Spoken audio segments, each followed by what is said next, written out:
Hello everyone, and welcome back to Voxel Tales. My name is Dan, and this time you join me in the warehouse, because I've been doing a bit of expanding between episodes. Yeah, I was getting to a point that the system wouldn't accept any more items, so I've started adding a second floor. Been putting in some more of this cast iron catwalk stuff to keep the industrial vibe going. So far I've extended the walkway on this side all the way to the back row, and as time goes on I'll be connecting all the rows together for easy access by non-flyers. But I'm out of catwalks, and right now aesthetics aren't important. I just need to be able to store more stuff, and we've just opened up another 100 available slots. So that should keep us ticking over for a while. Oh yeah, I put in this incredibly dangerous central catwalk, so good job nobody else comes in here but me. It runs all the way to the back as well. And for the first time since it went in, you can access the AE core without scaffolding or flying. Not that I've ever needed to, but at least the option's there now, and it's always good to have options. Anyway, that's quite enough hanging out with our resources. We got stuff to do today. So I thought we'd start by doing a little experiment with our stats. Right now we're at level 208 and my luck stat is 49. But what we're interested in is where it says plus 2% evasion. To me that implies that for every point we add to our luck stat, we add an extra 2% to our evasion. And right now our evasion, which is our chance to completely dodge projectiles, is 69%. Nice. So what my quick bit of maths is telling me is that with 16 more points added to luck, we should have 100% evasion. Honestly, I think it'd be worth doing that just to never have arrows sticking out of me. And I reckon I've got to have collected 16 tomes since last time I leveled up, so what say we grab them and put this theory to the test? Perfect, we've got 35. Should be more than enough.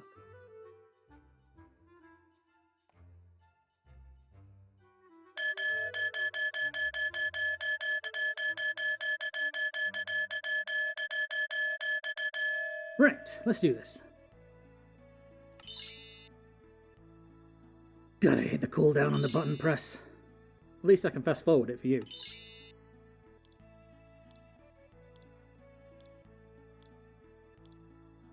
Right, that's 10, so we should... Oh. Well, I was gonna say we should be near 90%, but that's nowhere near. But it is going up, so...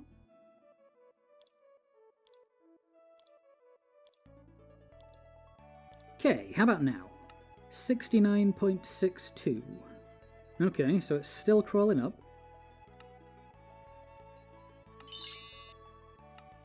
And now it's not changing at all. Grand. Okay, I guess I'll put the other points into other stuff and I'll have to look into what's going on there, because obviously I've misunderstood something.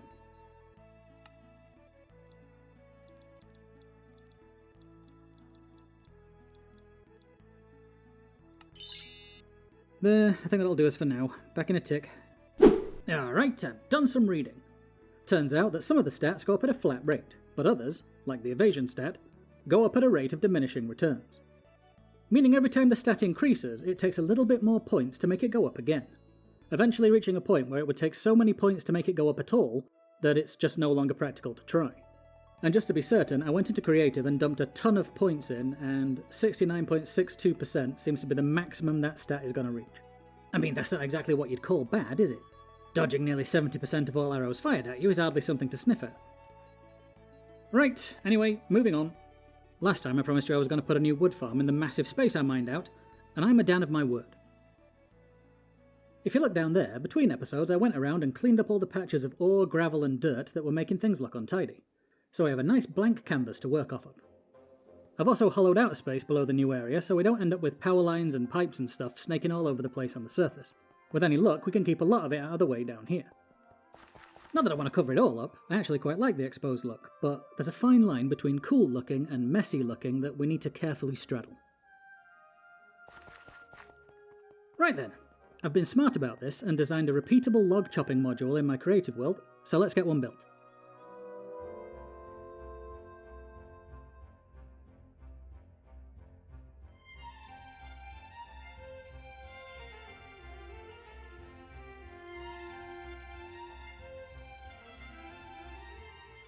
Well, there it is, guys. Very simple and...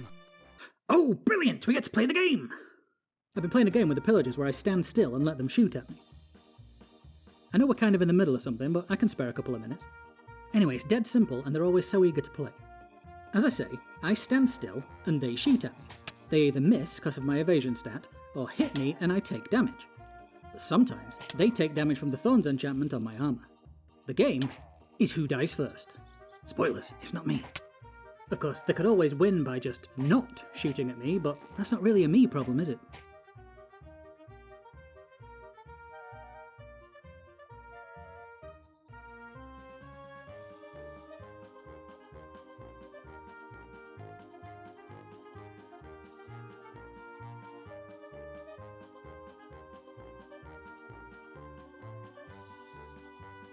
Ooh, and there goes the last one.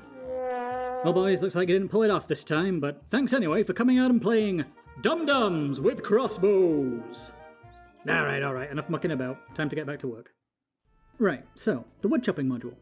As was saying, it's very simple, but also very efficient. It's literally a single saw that rotates round and round these 8 dirt blocks and cuts down any trees in its path. Obviously it rotates on this mechanical bearing here, and anything it cuts down will get deposited into storage via this pair of item interfaces. Around the back is a couple of deployers to replant saplings as it's going along, and yeah, there's really not much else to it. So I guess the next thing we need to do is get some power over here so we can actually run the thing.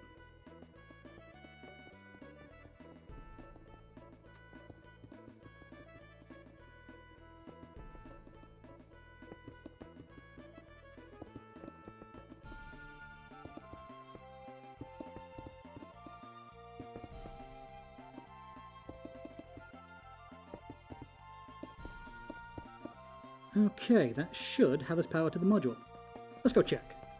Well, okay, yes, it's going, but A, it's going the wrong way, and B, it's going way faster than it needs to. Probably dangerously faster than it needs to. Think we're going to need to install an RSC.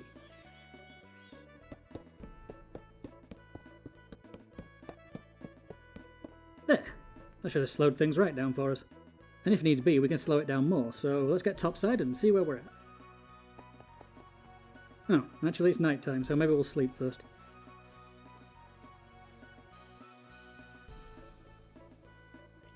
Yeah, don't really fancy hanging out with this lot, if I'm honest. To the shed! Hello, furry friends, I have returned, and I'm knackered, so I'll see you in the morning. Morning! Right, back to it. Actually, do you lot want to come and hang out while I set up the machine? Come on, it'll do you good to be out and about for a bit.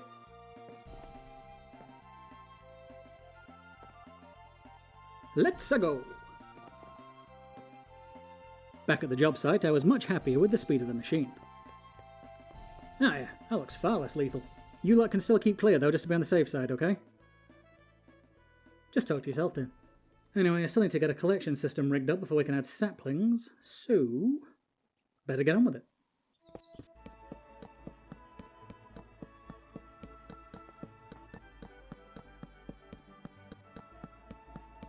Boom! Storage system. Nothing fancy, but it'll get the job done for now. With the module up and running at an acceptable speed and the storage system in place, all I needed to do was set the deployers to plant oak saplings and then plant the initial crop. All I had to do. Ah, crap, I just gave the deployer the whole stack. Now I've got to go turn it off. Of course, when it rains, it pours. Beans!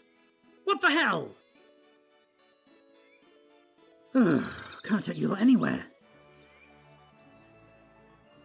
Luckily for me, and more importantly for Whisper, I have a contingency plan in place for this very situation. Because I had the foresight to make one of these etheric gems. And if you take a look at... Are you being serious right now, Callie? Anyway, if you take a look at Gwen and Fenrir, you'll see they have a sparkly aura. Well, that's the protection of the etheric gem. And it's thanks to that protection that Whisper and Callie will be resurrected the next time I sleep. And with that in mind, I think I'm going to take the dogs back to the shed before they end up getting bisected as well. Alright, you two be good, and by tomorrow morning the cats will be back, okay? Oh, door. Just to be on the safe side, and for the sake of convenience, I decided to install a clutch and lever. That way the module could be shut off when I didn't need it going. That meant I could retrieve my stack of oak saplings, set the deployer filters, load the saplings into the machine, and switch the module back on. Well, there we go guys, one fully operational tree module. Unfortunately, it's not oak growing season, so rather than waiting around for one to grow, I'm going to get another module built. And just like that, we have a dark oak module set up and ready to roll. Let me just load it up. And I'll go turn it on. Alright. And there we go. And now that one's going backwards. That'll do it.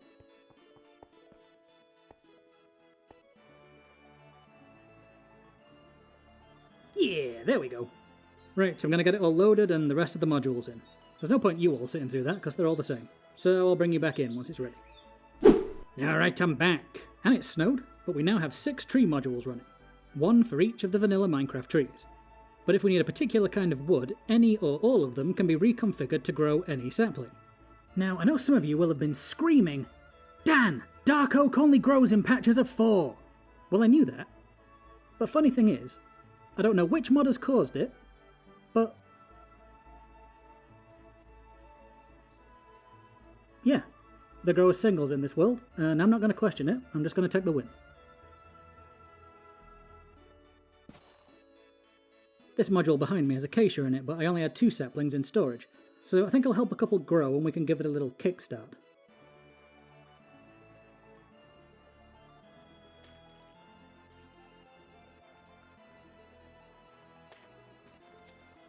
Look at that. Beautiful. You know, it's functional, but I don't know, it's missing something. Give me a minute. That's more like it. Just needed something to pull it together and make it look a bit neater.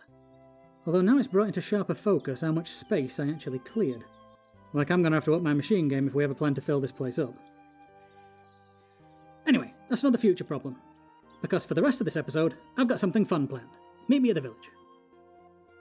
Okay, so the thing I've put together is pretty big and was a bit of a faff to build. So I'm going to trust the schematic cannon to assemble it for us. I know, asking for trouble with the schematic cannon's track record, but we hope for the best. I'm pretty sure I have most of the stuff we need already. But I did use a fair amount of coloured wool, which means I'm going to need to spend a while shearing sheep. But yeah, everything else we should be good for. Right, I guess I'll start gathering up supplies and bring you back in once we're ready to go. And back again. I've just got to drop off these last few snow blocks and we'll be good to go. But as I do, I've got an important question. Do you want to build a snowman?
That's right, folks. Last year we had a giant rotating Christmas tree. And this year we have a massive animatronic snowman. At least it will be an animatronic once I get it hooked up. But first, it's time for another round of the game show that's sweeping the nation. Oh yes, we're back with Dum-Dums with Crossbows. Hello chaps, are you ready to play the game?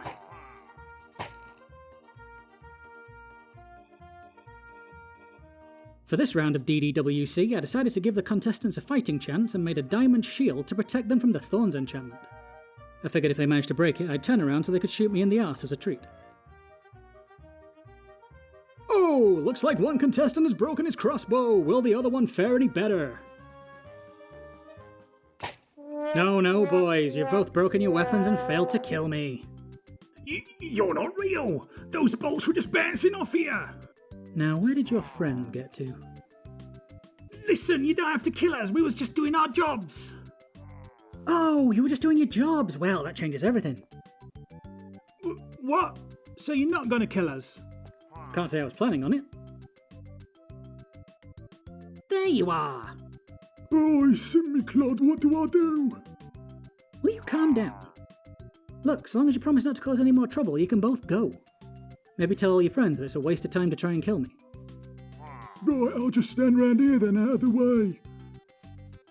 Well, no, you can't stay here. You'll frighten the villagers. You and your buddy need to go back to wherever it is you came from. We can't go back, mate. It's against the code. What code? Pillager code.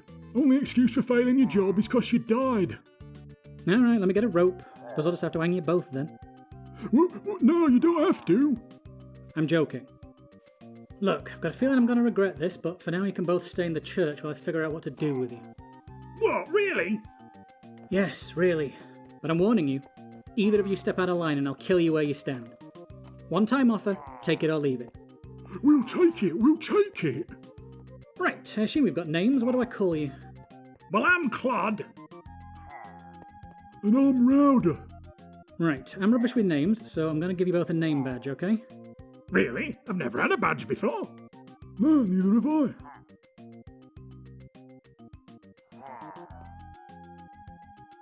Right, I've got work to do, but I'll be back in a bit with food and bedding. No plotting or scheming while I'm away, alright? Yeah, sure thing. Still can't believe you're not killing us, to be honest. Yeah, well, consider this your one chance. There won't be a second. Right, now, where was I? Having left our 100% trustworthy new guests in the church, I got to work tapping power off the windmill to run our new toy. Right, if I tap in here, and I put a gearbox there, and one there, I need two because otherwise the church doors would swing the wrong way.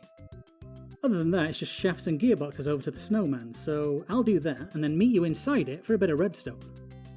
I know, it's only taken us 62 episodes to do some actual redstone. That's got to be some kind of record.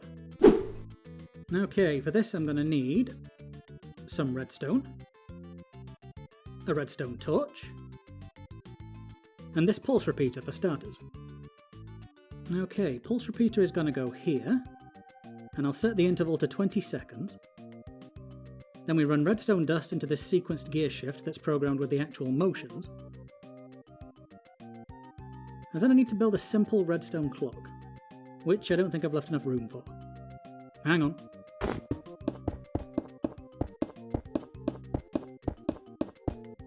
Alright, now all I have to do is place and remove a redstone torch and we'll have ourselves a clock.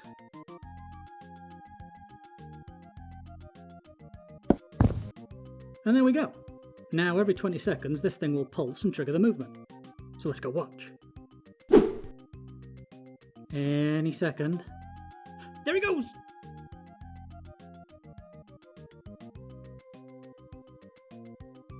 There he goes again! Ah, love it! It's silly and pointless, but if you can't be silly and pointless at Christmas time, then when can you be? Well guys, that's going to do us for another week. I went and fetched the cats to prove they respawned in case anybody was worrying. And with that, thank you all so much for watching. If you enjoyed the show, then help the channel grow by subscribing and leaving us a cheeky like and a comment below. I've been Dan. This has been Voxel Tales. And until next time, remember, be good.